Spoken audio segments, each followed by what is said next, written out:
Imagine dangling off the side of a mountain, suspended by a single rope, knowing your best friend holds your life in his hands. In 1985, Joe Simpson and Simon Yates faced the unthinkable on Ciula Grande, a treacherous peak in the Peruvian Andes. They had conquered the summit, but the descent turned into a nightmare that would test their friendship and their will to survive. Disaster struck when Joe shattered his leg, leaving him helpless on the icy slopes. Determined to save his friend, Simon began lowering him down the mountain, rope by rope, in a desperate race against time and freezing temperatures.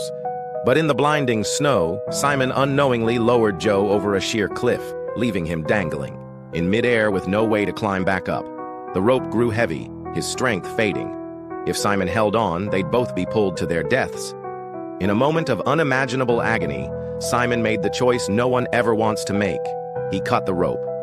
Joe fell into the darkness below, vanishing into a crevasse. Believing his friend was dead, Simon descended alone, haunted by the decision he was forced to make. But the story didn't end there. Against all odds, Joe survived the fall. With a broken leg and sheer willpower, he crawled out of the crevasse and dragged himself across the brutal landscape for 3 days, fighting pain, hunger, and despair. He reached base camp just as Simon was preparing to leave, defying death and rewriting the limits of human endurance.